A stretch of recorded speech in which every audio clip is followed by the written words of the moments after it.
Morning students, आज मैं आपको जो टॉपिक लेके आया हूँ, ये टॉपिक हमारा बहुत इंपॉर्टेंट है। बोर्ड एग्जाम्स में कई बार इससे क्वेश्चन पूछे जाते हैं। लेटेस्टली ये टॉपिक ऐड किया गया है क्लास 12 के अंदर और वैसे भी करंटली टॉपिक है, कई बार इसको लेकर के डिस्कशन होता रहता है। तो जो टॉपिक का नाम लिया गया है नमामि गंगे प्रोजेक्ट, नमामि गंगे कार्यक्रम, ठीक है, जिसकी स्टार्टिंग जो की गई थी 2014 जून में किया गया था। जो माननीय हमारे जो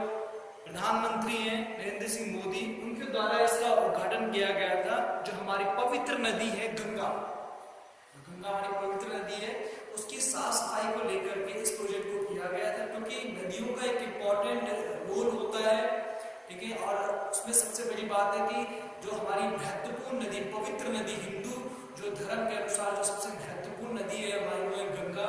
ठीक है, जिसको बहुत पवित्र नदी के नाम से देखा जाता है, बहुत पवित्र नदी के नाम से जाना भी जाता है। तो इस पवित्र नदी को काफी समय से एक समस्या का सामना करना पड़ रहा था, वो था जल प्रदूषण, वाटर पोल्यूशन को लेकर के। कई प्रकार से इसका शोषण हो रहा था नदी का, इसका पानी बहुत बड़ा गंदा हो चुका था। इसी नदी की पवित्रता को देखते हुए, जल के आधार पर इसको देखते हुए समस्या का निदान करने के लिए इस प्रोजेक्ट को रन किया गया। ये प्रोजेक्ट बहुत इंपॉर्टेंट प्रोजेक्ट के रूप में रखा गया था, ठीक है। और नमामि गंगे जो प्रोजेक्ट है वो 2014 जुलाई 2014 को स्टार्ट किया गया, ठीक है। उसके पीछे के जो ऑब्जेक्टिव थे, उन ऑब्जेक्टिव के ऊपर हम डिस्कशन करने जा रहे हैं, क्योंकि कई बार जब बोर्ड एग्जाम में क्वेश्चन आता है तो ऑब्जेक्टिव पूछे जाते हैं। तो ये हमारे पास कुछ ऑब्जेक्टिव हमने लिए हुए, उन ऑब्जेक्टिव को लेकर डिस्कशन कर रहे हैं। उसमें जो पहला ऑब्जेक्टिव दिया हुआ है development sewage treatment system in the town, ठीक है। जो हमारे पास शहरों और में जो गार्बेज, जो सीवर ट्रीटमेंट होता है,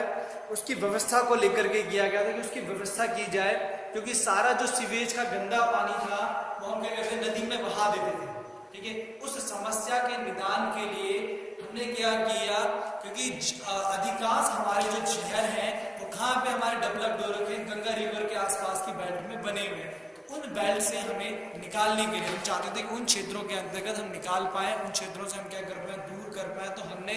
इस पे जो डायरेक्टली गंदा पानी नदियों का इसमें डाल रहे थे, शहरों के आसपास का जो गंदा पानी हम नदी के अंदर डाल रहे थे, ठीक है, उसको हम रोक सके। तो सीवेज यहाँ पे दिया हुआ सीवेज,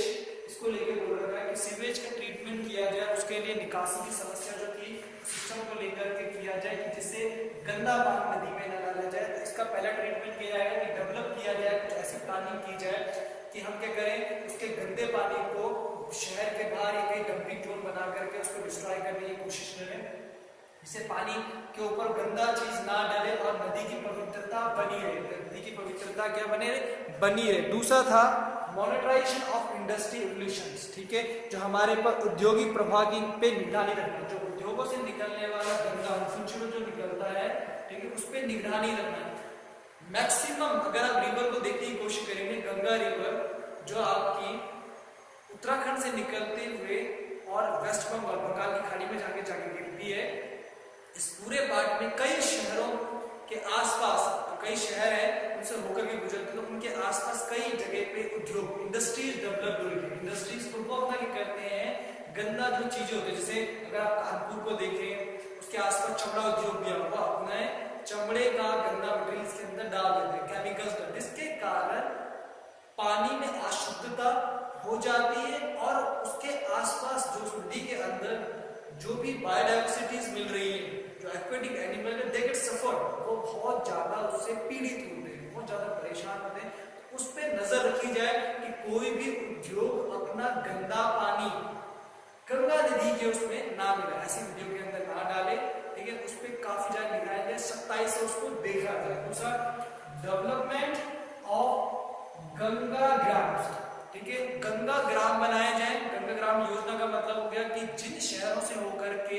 गंगा नदी निकल रही है, उत्तराखंड हो गया, उत्तर प्रदेश हो गया, बिहार हो गया, झारखंड का कुछ एरिया चला गया, वेस्ट बंगाल हो गया, जिन पार्ट से इसकी ट्रिब्यूटरी जो नदियां निकल रही हैं, जो इसके से मिलती हैं, उनके आसपास गंगा ग्राम करके योजना बनाई जाए। उनमें कुछ ग्रामीण क्षेत्रों को डेवलप किया जाए, लोगों को मोटिवेट करे, अवेयर करे वहां पे कि लोग वहां उन ग्रामीण क्षेत्रों से नजर रख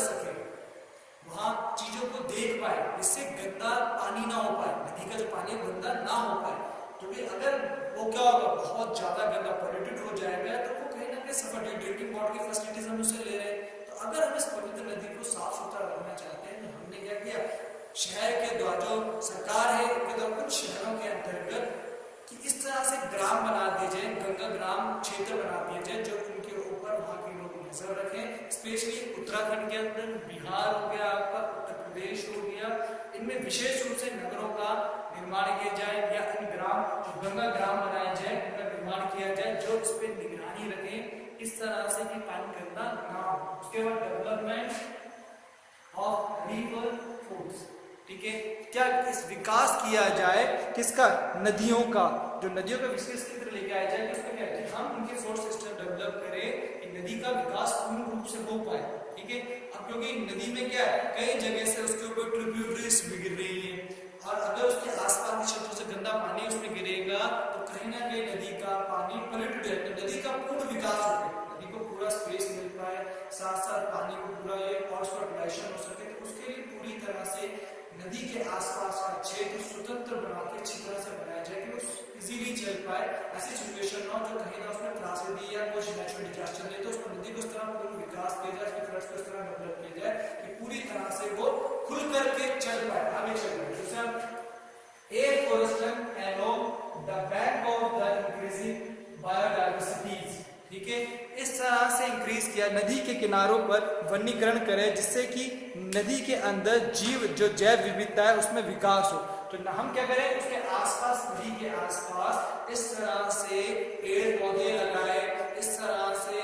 चीजों ग्रीनरी लगाने की कोशिश करें, साफ सफाई का ध्यान रखें, वहां की जो बायोडायवर्सिटी, नदी के अंदर जो बायोडायवर्सिटी है वो विकसित हो, उसके अंदर पाए जाने वाले जो एक्वेटिक एनिमल, चाहे फिशेज हो चाहे और भी एनिमल्स हो, वो बहुत तेज से ग्रोथ कर सके। तो उनमें क्या, हम उसके आसपास करेंगे, बर्ड्स होती हैं डिफरेंट तरह की वो रहती है, स्पेशल कुछ चीजें पाई जाती हैं, डॉल्फिन्स हैं, इस तरह के जो चीज एनिमल्स हैं जो मिल रहे हैं, अगर हम उनको अच्छी तरह से रखें, उनकी बायोडायवर्सिटी डेवलप करें, एफोरेस्टेशन करने की कोशिश, तो बायोडायवर्सिटी ऑटोमेटिकली रीच करेगी, पानी साफ सुथरा होगा, क्लीन वाटर के अंदर ही एक्वेटिक एनिमल सर्वाइव कर पाएंगे, तो बहुत इंपॉर्टेंट है। उसके लिए भी क्या करें, इसका इस तरह से पालन करें कि वो इंक्रीज होकर के मिल पाएंगे। उसके बाद cleaning of the river surface, नदी के जो तल है उसकी साफ सफाई की जाए, क्योंकि देखा जाता है जब नदी बहती है तो अपने साथ काफी ज्यादा चीजें लेकर गए, पर उसके अलावा भी नदी के आसपास अगर हम कूड़ा करकट करते हैं या कुछ चीजें डालते हैं तो नदी के सरफेस पे जम जाता है, तो जमने के कारण क्या होता है, नदी का जो बहाव होता है उसका प्रभाव बनता है, और कहीं ना कहीं गंदे पदार्थ डालने के कारण, कुछ चीजों डालने के कारण नदी का क्या होता है, ढंग से विकास नहीं हो पाता, सही ढंग से डेवलपमेंट नहीं हो पाता, उसके जो सरफेस के डेप्थ है उसके सतह है उसकी इस तरह से सफाई की जाए कि पूर्णतः वे साफ सुथरा रहे। इसलिए भी हमें बायोडायवर्सिटी जो हमारे पास दी है उसके साथ साथ हमें नदियों के आसपास साफ सुथरा रखना चाहिए, उसके स्थल जो उसके तल है दिया हुआ है, जो तलछट जो होती है नदी की उसको क्लीन करें, साफ सफाई करें कि गार्बेज ना हो, पत्थर, ये सब चीजें मटेरियल हम निकालने की कोशिश करें जिससे क्या स्वतंत्र होकर नदी का बहाव तेज गति के साथ चल रहा है। Creating public awareness, avoiding adding pollutions, हम जागरूकता फैलाएं, ठीक है, हम क्या करें, लोगों को जागरूक, आपने देखा होगा कि नदियों के आसपास जो विशेष रूप से गंगा नदी के आसपास जो बेल्ट दी हुई है उसमें विभिन्न प्रकार के चित्रों के माध्यम से लोगों को अवेयर किया जाता है, वहां पे कई जगह पे पिक्चराइजेशन कर रखा है, ठीक है, उसके अलावा साफ सुथरा क्षेत्र बना हुआ, अगर आप हरिद्वार विजिट करें, ऋषिकेश विजिट करें, बनारस विजिट करें, प्रयागराज विजिट करें, तो कुछ जगह पे आप देखो विशेष रूप से चित्र बना करके आसपास के क्षेत्रों में लोगों के द्वारा अवेयरनेस करके और वहां के लोग उसके लिए काम करते, तो साफ सफाई का बिल्कुल ध्यान रखते हैं। वो उन लोगों का कहना है कि क्या किया जाए कि जो भी अवशिष्ट पदार्थ हम लेकर के आ रहे हैं वो उसमें ना डाला जाए, उसमें किसी प्रकार के मूर्तियां हो गई आपकी या कोई और ऐसे अनुष्ठान होगा, उस चीजों को नदी में नहीं डालनी है। अगर आप नदी में वो चीजें डालोगे तो नदी का जल क्या प्रदूषण, आपने देखा होगा कई बार का अनुष्ठान करने के बाद जो भी मटेरियल बनता है वो नदी में डाल देते थे, उससे नदी और ज्यादा बढ़ती है। हम उसके ऊपर बैन करें, हम अवेयर करें, लोगों को बताएं कि ऐसा ना किया जाए, ऐसी चीजों को हम किसी पेड़ के जड़ में ऐसे क्षेत्र में डाल दें जहां से उसको प्योर उसी तरह से हो सके, खाद प्योर हो जाए। पर अगर आप नदी में डालेंगे तो उसमें ब्लीचिंग पाउडर होता है। अगर देखें बड़े बड़े स्टैचूज बने हुए होते हैं, जब दुर्गा पूजा के टाइम पे या गणेश चतुर्थी के टाइम पे और किसी टाइम पे मूर्तियां लेकर के आते हैं, नदी में डाल देते हैं, उसके अंदर विभिन्न प्रकार के केमिकल्स होते हैं, डिफरेंट टाइप के चीजें मटीरियल्स होते हैं, और वो सब कहीं ना कहीं पानी में घुल जाता है, जिसके कारण पानी पोल्यूटेड हो जाता है। तो इसके अगेंस्ट जा करके अवेयरनेस प्रोग्राम डेवलप करें, जिससे कि भारी मात्रा में नदी स्वतंत्र हो पाए, साफ सुथरी रह पाए और सही जगह। ये इस प्रोजेक्ट के नमामि गंगे जो प्रोजेक्ट थे उसके कुछ महत्वपूर्ण ऑब्जेक्टिव थे। इसको चलाया गया प्रोजेक्ट था, जिससे नदी को लेकर के जो गंगा नदी है उसकी साफ सफाई का ध्यान रखा जाए। बोर्ड एग्जाम में अगर आपके पास क्वेश्चन आता है, you should write these points, in points का यूज कर रहे हैं आप, ठीक है। या आपकी बुक में एक पर्टिकुलर चैप्टर के अंदर एक छोटा सा पैराग्राफ दिया हुआ है, इस पैराग्राफ से बेस्ड क्वेश्चन है, लास्ट ईयर इसके बेस्ड क्वेश्चन आ रहा था। अगर आप ध्यान दें 2019 का जो बोर्ड एग्जाम हुआ था क्लास 12 का, उसमें इससे 5 नंबर का क्वेश्चन पूछा गया। कई बच्चों ने इसको अटेम्प्ट नहीं कर पाए थे, इसलिए मैंने इसको लेकर के आया कि आगामी जो हमारे बोर्ड एग्जाम्स आ रहे हैं उनके अंदर आप इस चीज को समझ पाए। पॉइंट्स आपके पास दिए हुए हैं, इसको ध्यान से करें, ठीक है। और उसके पॉइंट्स बना करके हमारे बुक में भी दिए हुए, आप से भी कर सकते हैं रीड करके, मैंने भी आपको बताया, एक्सप्लेन किया हुआ, आपको ध्यान से करें। आपके बोर्ड एग्जाम्स के लिए best of luck. Thank you.